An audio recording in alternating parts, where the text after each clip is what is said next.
வணக்கம். நான் நிரோஷன். இப்போ இதில் பாரம்பரிய நெல்லினங்களை பற்றி பார்த்து கொண்டிருக்கோம். இந்த பாரம்பரிய நெல் விதைகளை நிறைய பேர் விதைகளை கேட்டுக்கொண்டு இருக்கணும். ஒவ்வொரு நாளும் விதைக்கு அடித்தபடி. அப்போ விதைக்கு அடிக்கிறதுக்கு முன்னால் இந்த நெல் எங்களோட இடத்துல விதைக்கலாமா இல்லையான்ற ஒரு முடிவுக்கு வரணும். அதுக்கு காரணம் அதுகளை என்னத்தை அடிப்படையாக வச்சு கொண்டா இந்த அதுண்ட வயசுகள். இதுதான் வயது அல்லது நாள் அண்டு வைப்பான். இந்த நாள் எப்படி ஏண்டா மாப்பிள்ளை சம்பாக்கு 165, மற்ற ஊர் வெள்ளைக்கு 150, கருப்பு கவுனிக்கு 150, அணில்வரியனுக்கு 135, மொட்டைக்கரப்பனுக்கு 135, பச்சை பெருமாளுக்கு 135, மற்றது சுவந்தல் 105, சீனட்டி 85, 60 ரூபாய் 85. இவ்வளவு எங்கள்கிட்ட இருக்கிற பாரம்பரிய நெல்லினங்கள். இது இப்போ நாங்கள் அறுவடைக்கு வர போகுது. சிலதுகள் அறுவடை செய்து கொண்டிருக்கோம், சிலது அறுவடைக்கு வர போகுது. அப்படியான சில இதுகள் தான் இது. இப்போ இதுல பார்த்தோம்னா இவ்வளவு ஆக்களும் கிட்டத்தட்ட ஒரு 4 அடிக்கு உள்ள இருக்கிறார்கள். எல்லாரும் இதுல இவ்வளவும் 5-5.5 அடி வரும். 5.5 அடியா அல்லது 5 அடி. இது இவ்வளவும் 6 அடி வரக்கூடியது. 6 அடி உயரம் வரக்கூடியது. இப்ப இதுகள் நிறைய பேர் பார்க்கணும்.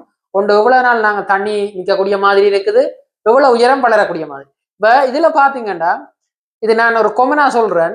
ஒரு இப்ப 165 நாளுக்கு எவ்வளவு நாள் தண்ணி நிற்கணும்ன்ற மாதிரியான கணக்கு பார்க்கிற வாய்ப்பாடு தான் இது. இது இந்த கணக்கு பார்க்குற வாய்ப்பாடு. இந்த வாய்ப்பாடுல 100 நாள் பயிரா இருந்தா 5ஆ பிரிக்குவோம். 5ஆ பிரிச்சு இந்த 60 நாளும் அதுக்கு ஈரழிப்பு தேவை. இவ்வளவு இந்த 60 நாளும் அதுக்கு ஈரழிப்பு தேவை. மற்றபடி மிச்சம் எல்லா நாளும் அதே மாதிரி தான். இப்ப 150 நாள்ண்டா பாத்தீங்கன்னா கிட்டத்தட்ட 5ஆல பிரிச்சோம்னா 30 நாள் வரும். அந்த 90 நாள் 3 மாசம் அதுக்கு தண்ணி நிப்பாட்டக்கூடிய மாதிரி இருக்குமெண்டா கருப்பு கவனியோ ஊர்வல்லையோ செய்யலாம். அதோட வளர்த்திய பார்த்தோம்னா 6 அடி 5.5 அடி இவ்வளவுலாம் 5.5 அடி. இந்த பச்சை பெருமாள் அதாவது இந்த இது மட்டும் பெறக்கூடிய ஆக்கள் 5.5 அடி வளரக்கூடிய ஆக்கள், அங்கே 6 அடி வளரக்கூடிய ஆக்கள்.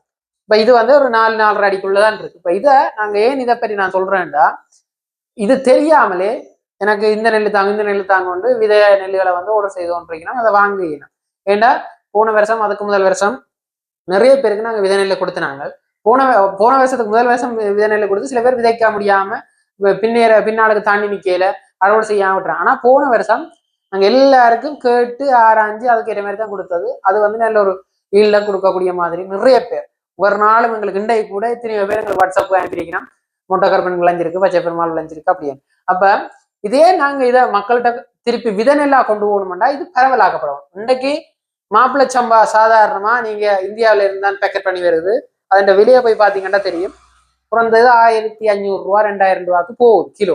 இப்ப அதே ஊர்வெல்ல லோக்கல் நார்மலா தான் போகுது, 480 ரூபா அப்படி போகுது. அப்ப இந்த கருப்பு கவுனி எல்லாம் பார்த்தோம்னா ஒரு கிலோ கிட்டத்தட்ட 4500 ரூபாய்க்கு விற்கிறாங்க. 4500 ரூபாய் 5000 ரூபாய்க்கு விற்கிறாங்க. ஆனா அது அப்படியான நிலைமைகளை எங்களோட தொடர்ச்சியாக இருக்கக்கூடாது, அதை மாத்தணும்டா நாங்க விதை நெல்ல பரவலாக்க செய்தோம்டா தான் அது முடியும். மற்றது நிறைய பேர் யோசிக்கிறது விவசாயிகளுக்கு விளைச்சல் அதிகரிச்சிட்டோம்டா லாபம் கிடைச்சிடும்.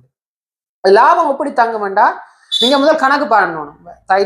தைப்பொங்கல் எல்லாம் கொண்டாடி இருக்கிறேன்னு நாங்க பெருசா அதை பற்றி கலைக்கவும் இல்லை. அது காரணம் என்னென்றா உழவர் சூரியனுக்கு நன்றி செலுத்தும் முகமாக தைத்திருநாளை கொண்டாடினோம். உழவு தொழில் செய்யாத நிறைய பேர் தைத்திருநாள் கொண்டாடினோம் என்னத்துக்கு கேட்டா உழவனுக்கு நன்றி செலுத்துறாரு. ஒட்டுமொத்தத்துல ஏதோ ஒருத்தருக்கு வேற ஒரு ஆள் நன்றி செலுத்த போயிடும். இந்த நன்றி செலுத்துறது வெறுமனே ஒரு கொண்டாட்டமாவோ அல்லது ஒரு நாள்ல முடிகிற விஷயமோண்டா இல்லை.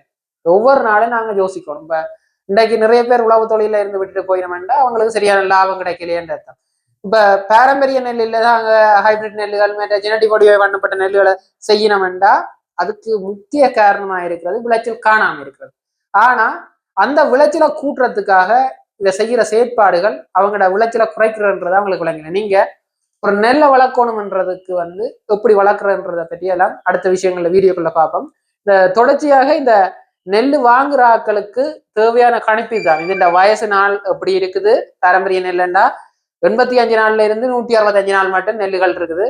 அந்த நெல்லுக்கு எப்ப ஈரழிப்பு தேவை, கூடுதலாக ஈரழிப்பு எப்ப தேவை என்றதை ஈரழிப்பு வேண்டா அதுக்குள்ள தண்ணி நிற்கணும். கொஞ்ச அளவு தண்ணியாவது நிற்கக்கூடிய ஒரு தன்மை தான் இந்த ஈரழிப்புன்னு சொல்றது. அப்ப 150 நாள்ண்டா 90 நாள் நிற்கணும். 135 நாள்ண்டா 27 23 தரம் 27 ஆள பெருக்கி பார்த்தோம்னா சரி அவ்வளவு நாள் நீங்க 72 நாள் 81 நாள் கிடைங்க அப்படி ஒவ்வொன்றுக்கும் ஒவ்வொரு விஷயங்கள் இருக்கு. அப்ப அதே மாதிரி தான் இந்த விஷயத்த நீங்க அறியாம நெல்லை வாங்குவீங்களா இருந்தா சும்மா இப்ப 135 நாள் பயிர் செய்யக்கூடிய இடத்துல நீங்க 150 நாளை போட்டுவீங்களாண்டா அங்க செய்து கொள்ளலாது.